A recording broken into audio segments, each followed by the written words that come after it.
Hi guys, and welcome to episode 65 of Quintons Guitar Corner. And in today's episode, I'm going to introduce a brand new segment to the Guitar Corner where I'm going to be interviewing up and coming UK metal, rock, thrash, death metal, pop, any type of band you name, you could think of, and basically go through their rigs, their setups, what they use live in the studio, and all sorts of stuff. So for today's episode, I'm going to be interviewing my boy David Silver from UK Metal Merchants from Once We Came, and he's going to take us through what guitars he uses live and in the studio, as well as what amps and picks and strings he uses. So without further ado, let's get right into it and dive into this bad boy. So welcome, David, to the Guitar Corner, and if you want to just take us through what you've got in terms of this guitar that's in front of us, and yeah, over to you, man. So yeah, this would be my main axe. This is my Ormsby GTR Hype 7, which I've had imported from Australia. It was built in Korea. So this was the first production run of these guitars they did through Ormsby, which they set up a group on Facebook and were taking orders from. So it was a bit of a chance on this one. I didn't know how it was going to come out, but I loved the look of it. Ormsby already had got a good reputation, and I kind of took a bit of a punt on it. Was like, oh, I'm just going to invest in this and see how it goes. But I absolutely love this guitar. It was my first 7-string guitar that I've ever bought. Play with it live all the time. Sounds great. Looks amazing. Suits my needs. Got a beautiful fan fret on there. You got nunchucker in the bridge. Got a Della Creme in the neck over here. So who makes those pickups? So they're made by Ormsby. They're Ormsby designed ones. You've got a coil split on there as well. You've got the back plate, which I'm sure we'll get a nice close-up of, but it's number 54 of 245 that were made of those ones. Awesome. On the first run of production. You've got hip shop locking tuners on there, hip shop bridge on there as well. Use Diodario 10 to 59, but sometimes I take the 59 off and swap that for a 64 because we like it to go a little bit heavier on that gauge and give it a little bit more tension. Awesome. But yeah, so this is my main axe that I use live, and I haven't used this one for recording. We did on the first No Callback single, but we've actually decided to go with our producer's Warm Off, which has got an Evertune on it, and it just sounds phenomenal. Really long scale on it. Awesome. Got some chunky feel to it. But cool. So in terms of like the fan fret, do you find it is it an easy thing to sort of use? Is it quite hard to get used to, or? So I found it took me around about an hour or so just playing on this thing solidly when I first got it, and I was like, this makes kind of sense. Yeah. The more time has gone on, I found like there's things that I can do with this that I can't do on a normal scale guitar, but then there's other things on a normal scale guitar I can do that I can't necessarily do on this. And especially when you start getting up to the first, second, fourth frets and stuff, like it's a lot harder to stretch on those ones. But when you're playing lead stuff and quick finger work, then yeah, it's brilliant and really ergonomic. Awesome. Cool, man. Cool. So like, and you're just running a volume knob and one tone. Yeah, so tone, I'll just keep that up the whole time. Got my volume, sometimes just back that off a teeny bit just to stop any feedback coming through or anything. Got my noise gates and stuff. My Kemper, I also run a Boss NS2 as well because I've got a Maxin 8080D which I run into the Kemper as well. Right. A little bit extra tightness and a little bit extra bite. Nice. Awesome, so, man. Yeah, that's my Ormsby, which I love. Had this for like 2 years now. Killer, man. No, that's awesome. That's awesome. It looks amazing. Yeah, I don't think the camera really does it justice in terms of like when it's actually in front of you, especially with the contours. Like, it looks really the contours are amazing on it. Also, like where you stick the jack in is like right at the back, so you don't have anything falling out. Yeah. And, like you don't have to wrap it around your cord, like around your strap, or anything like that. You can just plug that straight in, and that's not going to come out of there. Its neck is kind of like some of the Ibanez ones where you've got that flat bit going down with the curvature on it, which I really like. It's quite nice for my fat fingers. So yeah, that is my Ormsby. Amazing. Cool. Let's move on to the next one. Cool. So that was the Ormsby, and why don't you tell us about this one? So this is my Saber guitar. So I actually picked this up this year for a bargain off of eBay. And I saw it and I fell in love with it. I've known about Saber guitars for a while. Unfortunately, they've had a bit of a rocky history when it comes to the actual company, and they don't make guitars anymore, as far as I'm aware. But yeah, this thing is beautiful. It's got a lovely black stained ash body. It's got Vengay neck, ebony fretboards, lumen lay side dots. hip shot bridge. Yeah, it's an absolute beast. It's got a nice weight to it. Really snappy sound, really tight. It is absolute monster. The pickups are Saber's own ones, and you've got some like really cool details on here, like where the jack goes in. You've got that kind of cutaway corner, so that's totally protected when you're playing live. I haven't actually used this one live yet. Right. I've only had it since this year, but it's going to be my backup guitar. I do find that I prefer the sound slightly on this to the Ormsby. It's just a little bit thicker. Only downside to this guitar is it's a little bit neck heavy, so I fight with it a bit. I probably need to make some adjustments to my locking strats because there's quite a silky feel to it. So I find when I'm playing live, it's just like starts sliding down if I'm in practice and stuff like that. What would you say is the difference between the Wenge neck and the Ormsby neck, just in terms of feel? Like, this has got a very raw kind of wood feel to it. It feels like a piece of wood in your hand, whereas on the Ormsby, it's got like a more satiny kind of finish to it, so it's got a kind of bit more silky feel to it, whereas this feels like a piece of wood in your hand. But there's the combination of wood styles within this that they've put just gives it a bit more of a fuller sound than the Ormsby, I find. I see. But I find also for the stuff that I play with from Ormsby came, I'm a little bit more used to playing that on my Ormsby. I've had the Ormsby longer. I've got to know that guitar a little bit more inside out. So I feel a bit more comfortable playing with that. And also because the Ormsby's really light, I can chuck it around with me on stage live, which if any of you have seen us live, you'll see that we go quite nuts. So yeah, we like to throw stuff about.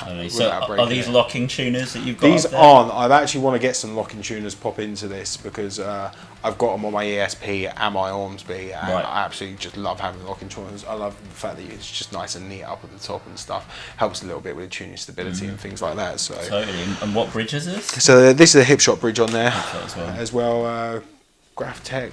Whatever it's called. So it's got some really nice features, and it just looks stunning. I've always wanted to have a guitar that had like kind of natural finish to it. Ever since like seeing Stains, it's been a while, and the guitar is playing his Ibanez. There's like this kind of nice mahogany look to it. It's like that's really nice. I'm just like I wanted something like that, and I've never really actually been a massive fan of telly shapes until like this year, and like I've started to really take to them now, and like this just. It just stood out for me. What sort of construction is it on the back? Is it that's a bolt-on neck, whereas you've got this super cutaway. It's got a really nice cutaway as well. It feels really comfortable. You've got plenty of access to get up there without like it feeling Is that a truss rod? Truss rod adjustment down there as well, which I'm sure we can go close up of that as well. So it's got a different feel, but because of the bolt-on neck and just the woods, it just gives it a little bit more snap and a little bit more attack than the Ormsby does. But it's definitely a beast in its own right, and just is one of my favourite guitars. I play this guitar a lot at the moment. Awesome, cool, man. All right, let's go on to the next one. All right, David. So just tell us what you got here. So this is my ESP Horizon.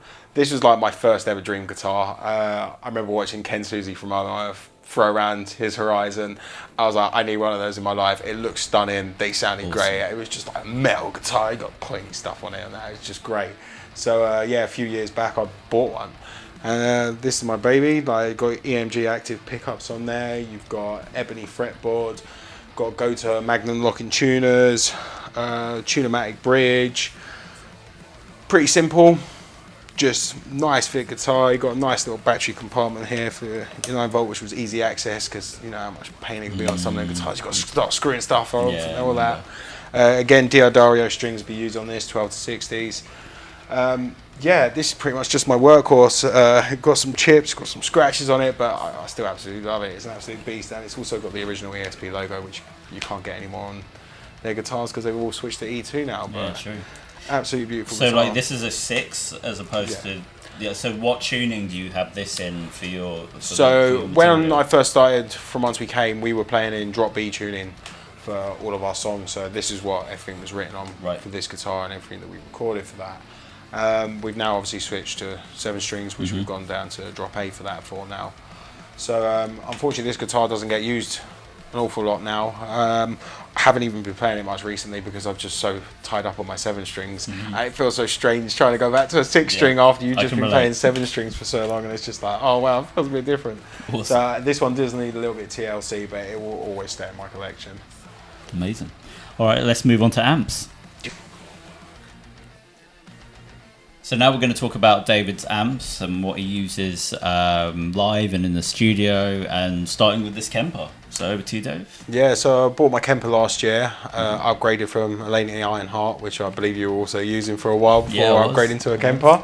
So yeah, this thing's an absolute beast. It's just, I was sold straight away. It was just like, oh, it steals the souls of other amps. You can have whatever you want on there. All right, great. So yeah, after about a year of like tweaking it and just downloading every profile I could find on God Given Earth, I've now got a sound that I absolutely love live. So what do you use? So I use Jigsaw Audio.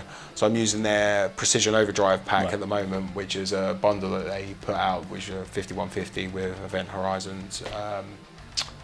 Horizon devices, rather. Yeah. Horizons. Horizon devices, Precision Overdrive. Yeah, it just sounds absolutely phenomenal live. Really beefy and chunky sound to it. So what would you say is that, with the profile of the Horizon devices being, coupled with the 5150, what do you think the Horizon devices, brings out in terms of your sound, I just think it gives it just a slight more bite and attack. So there's like a few different settings within their bundle that goes like through all the different settings they've obviously done on the pedal.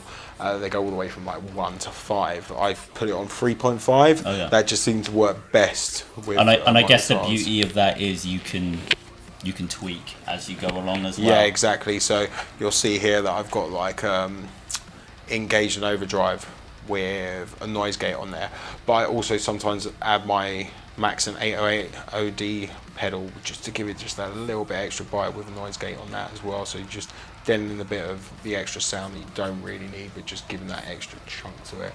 So I'm still experimenting with it. I think as guitarists constantly always diving in and trying to find that tone, and like one week you'll be like, yeah, it sounds amazing, and then like 2 weeks later you'll be like, sounds like crap, I want to try something else. So yeah, you seem to get that as a guitarist, and to get bored of your sound, or you hear something else and you're like, how are they achieving that? And you're like, all right, so then you just start like messing with stuff. So I have gone through an awful lot of tones since first getting this. I do that all the time. It's a never-ending quest for tone, isn't it? Like you just always have that sound in your head that you want to see. And that's the beauty of the Kemper, is that if you hear that sound, you can then go try and find that profile and get that sound. It's not like, oh, I got to buy a whole new rig and sell this one. It's just like, oh yeah, buy a profile or find one on the rig exchange, and then you've got it on there. So yeah. So how do you switch from your different profiles? Like what types of sounds are you running?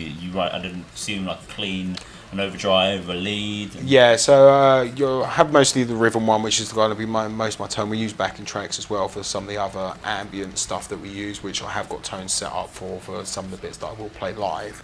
And then we'll have a lead tone as well. Cleans we're not using majorly at the moment. We're recording our album.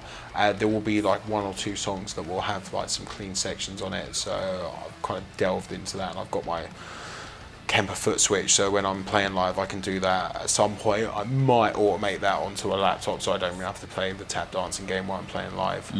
So yeah, I kind of see what happens with that, but I'm pretty basic with my setup. I don't want to be pressing too many buttons or fiddling with too much stuff. I kind of just like having it how it is, and then just kind of getting on with it if I can, and then just having a slight boost for some of the lead stuff really. Awesome. So what you just running, in terms of your signal flow, it's just literally guitar, cable into the Kemper. So if I'm going through my pedals, right, which I seem to be at the moment, I'm kind of experimenting without using them, or I might possibly invest and get some other pedals just to help boost it. I'm kind of looking at the Savage Drive by RSFX.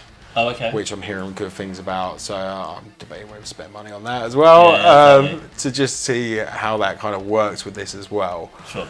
But for now, I'll go from guitar into the pedals, wireless kit, into Kemper. What wireless are you using? I've got a G30 Line 6 one, which seems to be doing me alright at the moment. I haven't really had any problems with it. At the start it was a bit of cut out, but I think it was more me just swinging myself about on stage. I found a way to secure that onto my strap now, and I've had no problems since. Amazing. So yeah, that seems to be doing well, because I got that after February last year. We played a gig in Luton, and I accidentally pulled my Kemper off after having it 3 weeks, and it's got a slight battle scar up the top here. Surprisingly durable. Yeah, where it's built like a tank. You can smash it on the floor into your cab, and as you'll see on my cab, I've got this lovely, from once we came grim on there, which is actually hiding a massive hole at the bottom where my Kemper went into my cab. Wow. Got to keep it metal, folks. So yeah, I just kind of hid that up and thought, oh yeah, I can advertise my band at the same time. Amazing. Marketing genius. So yeah, I've got Mezza cab, and so for my setup live, I'll usually use my cab, and I'll send a DI signal going out as well. Right. So I like to have that kind of stage present sound and stuff so people at the front can hear it. And I've got that little bit of oomph from the stage, but also got the DI signal, which is kind of blended in with the rest of the mix live. Yeah. So that's pretty much what I use for that. We've used this tone on the album so far as I'm aware. As I said, we used a warm-off guitar, which is like a custom built one that my producer James Burton at Hoffman Productions had built, and that thing's a beast. It's a really long scale guitar. I think it's like 30 or 30.5. 30.5 scale. Yeah, I've never heard of that. It's massive. It's huge, and it's got like an Evertune bridge in it as well. So stability. Yeah, and it just sounds phenomenal. Awesome. And they're using I want to say bare knuckle impulse, which I think is North Lane signature pickup in that one. Right. And then for picks at the moment, Richard over at Eris FX sent me a little care package with one of these bad boys in it, and I haven't stopped playing with it since. What's it based on? So this is actually made by Tom Winspear. So I've actually got some other Winspear picks, which I also really like as well. But then I got this through, and I was just like, oh, I couldn't stop playing with it. And it looks quite circular. I think that's just because I've played with it so much. Literally, amazing. I've just managed to wear it down. So I don't know how I just end up melting my picks, probably through acid in my skin and just picking too hard. But I've actually ordered a whole load more of these because I just love them so much. So what's it based on? Is it like a jazz? Yeah, it's almost like a Jazz 3, just slightly bigger than a Jazz 3. So I've got a bit more grip in there and flexibility. But do you know the thickness? Do you know what? I don't know the thickness off the top of my head. I'm not even going to attempt to guess it and get it wrong. But yeah, definitely hit up Richard Eris FX, because these really surprised me. These picks sound great, and it just got such flexibility for playing, and it just really suits my style. Awesome. And what strings do you use? Diodario. So yeah, I've been a Diodario boy for ages now. I can't use anything else. Without bashing on any other brands, Diodario just for some reason just the one for me. I've used a lot of other string it's a comfort manufacturer. thing. Yeah, and for me they just always seem to last the longest, always sound the best. So yeah, Diodario hit me up and an endorsement. Awesome. And just to run through it, so this cab right here behind us, is that an angled cab or a straight cab? So that one's just an angled one. Mezza, which I got for a bargain off a very nice dude in Kent. Yeah, it sounds phenomenal. It's got a little bit of a darker overtone to it. Just sounds really full. I did think about going to a 212 at some stage, but I kind of like the 412. I'm the big boy there. I'm the big boy. I like the big boy.